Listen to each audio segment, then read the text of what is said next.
ہماری ماں بہنیں گھبرائے نہیں، نہ ہمارے سکھ بھائی گھبرائے، کسی حال میں ہمت نہ ہارے۔ تم لوگ مرد قوم ہو، تم نے ہمیشہ لوگوں کو سکھایا دان دینا۔ پہلی بار موقع ہمیں ملا ہے پنجاب کے اس مرد علاقے کو ہمیں خدمت کرنے کا، میواتیوں کو ہم گرو محسوس کرتے ہیں۔ آج ہم اپنے بھائیوں کے ساتھ کھڑے ہیں، گھبرانا نہیں میرے بھائی۔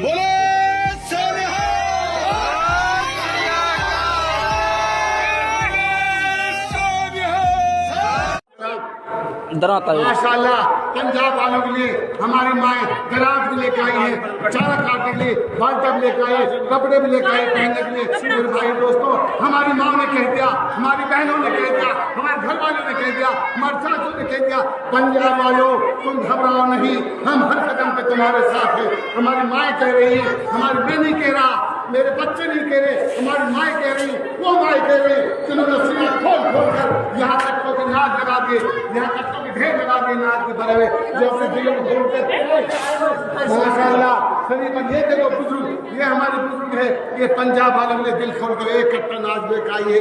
اللہ ان کو بہترین عطا فرمائے، دینے والے بچوں کو، ماں کو اللہ تعالیٰ ان جذبات کو قبول فرمائے، ان ماں کو سلام کر اپنے بھائی سے کہیے، اپنے باپ سے کہیے، وہ جا کر کسی امام صاحب سے، مفتی صاحب سے، مولوی صاحب سے جا کر معلوم کریں۔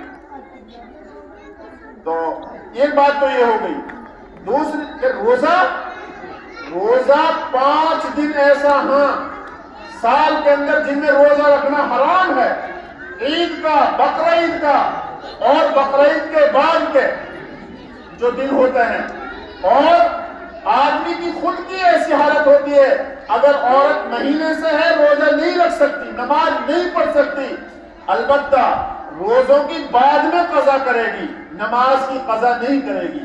اگر روزوں کے اندر بچے کی ولادت ہو رہی ہے یا روزوں سے پہلے ہو گئی ہے اور ابھی نفاس کا خون آ رہا ہے، روزہ نہیں رکھے گی، روزے بعد میں قضا کرے گی پاک ہونے کے بعد میں، اور نماز اس کے لیے کلیتاً معاف ہے۔ پاک ہو گئی، اب روزہ بھی رکھے گی، نماز بھی پڑھے گی۔ دوسری بات، ہم تو اب تک قرآن میں یہ پڑھتے آئے ہیں اور یہ سنتے آئے ہیں کہ قرآن قیامت تک کے لیے ہے، قرآن کی شریعت، قرآن کے مسائل قیامت تک کے لیے ہیں۔ اب تک ہم نے یوں پڑھی کہ قرآن نے بتائیے کہ عدت گزارنا 4 مہینہ 10 دن تک ہے عورت کے لیے، لیکن عورتوں کے مسئلے نئے عجیب آ رہے ہیں۔ ابھی ایک عورت بتا رہی کہ مولوی صاحب اب 4 مہینہ 15 دن تک ہوگی بتائی عدت۔ میں نے اس کو دھمکایا، کہا کہ تم جو ہے کہاں سے تمہارے اوپر مسئلے آتے ہیں، کون بتانے والا ہوتا ہے؟ اللہ کے واسطے رحم کرو، شریعت کے مسائل کے پوچھو۔ آج بھی عدت 4 مہینہ 10 دن ہی ہے، 15 دن نہیں ہے۔ اس غلط گمانی کو ختم کر دو، ایسی چیزوں کو ذکر میں بھی مت لاؤ۔ دوسری بات، پردے کا معاملہ ہے۔ اب آدمی ایک جماعت جاری ہے باہر ملک عورتوں کی، تو عورت ماشاءاللہ جیسے مکمل پردے کے اندر، جو جہاد میں لڑکی رہوان ہے وہ تو آدھی سی ننگی رہوان، ان نے دعا سلام کری، پڑھی لکھی عورت کی، کوئی انگلش جانے ہی، اور کہ جی آپ تو کتنی پریشان ہو، آپ کو قید کر رکھا ہے، آپ کو بھیج کے رکھ رکھا ہے۔ انہوں نے کہا کہ آپ میرے لیے یہ بتاؤ، دو کیوڑا، ایک تو چھیل کے دھر رہا تھے برتن میں، اور ایک جو چھلکوا کے اوپر رہے وہ چھلکا سنتا رکھ رکھی ہے، آپ بتاؤ کون سی کیڑا استعمال کرو گے، کھاؤ گی؟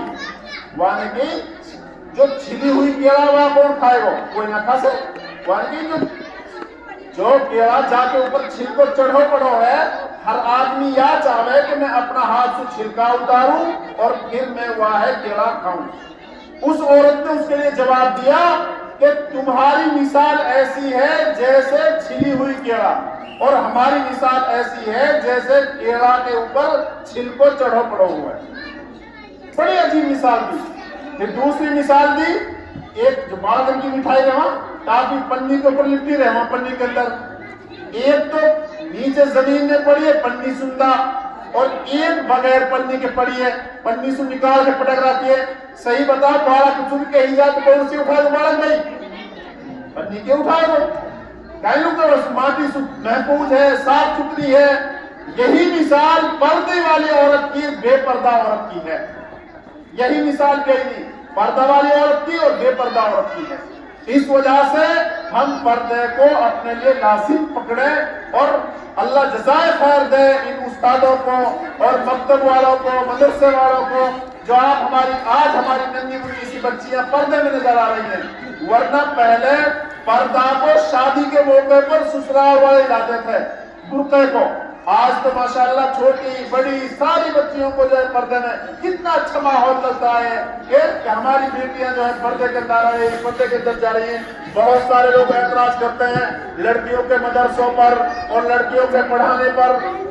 میں ان سے پوچھنا چاہتا ہوں, آپ بتائیے کہ یہ بچیاں تو پردے کے اندر آ رہی ہیں, ان بچیوں کے بارے میں بتاؤ جو اسکول اور کالج میں پڑھ رہی ہیں, جو ہاسٹل کے اندر رہ رہی ہیں اور غیر لڑکوں کے ساتھ رہ رہی ہیں.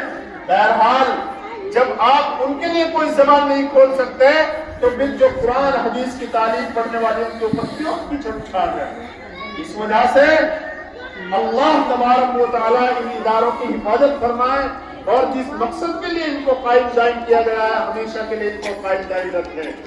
اخیر میں جن بچیوں نے قرآن پاک پورا کیا ہے, میں بنیاد سے اس ادارے کے پروگرام میں شریک ہوتا رہا ہوں اور آج بھی میں آپ کے سامنے شریک ہوں. اللہ اس مرحومہ کی مغفرت کے فیصلے فرمائے اور یقیناً مرنا تو سب کو ہی ہے, لیکن ایسے شوہر ایسی نیک اولاد اللہ سب کو نصیب فرمائے جو مرنے کے بعد میں مستقل طور پر اپنی ماں باپوں کو یاد رکھ رہے ہیں, وہ قبروں میں ہیں اور ان کے لیے ایصال ثواب ہو رہا ہے. میں بتا رہا ہوں کہ بچیوں نے قرآن پاک پڑھی ہیں, اللہ کیا دے رہا ہے. اللہ تبارک و تعالیٰ ان کے ماں باپ کو ایسا لباس ایسا جوڑا پہنائے گا جنت کا جو ساری دنیا سے قیمتی ہوگا, ساری دنیا سے قیمتی ہوگا. میں مبارکباد پیش کرتا ہوں ان بچیوں کو اور ان کی ماں کتنی نیک ہیں کہ جن کی اولاد قرآن پڑھ جائیں, جن کی بچیاں حافظ ہو جائیں,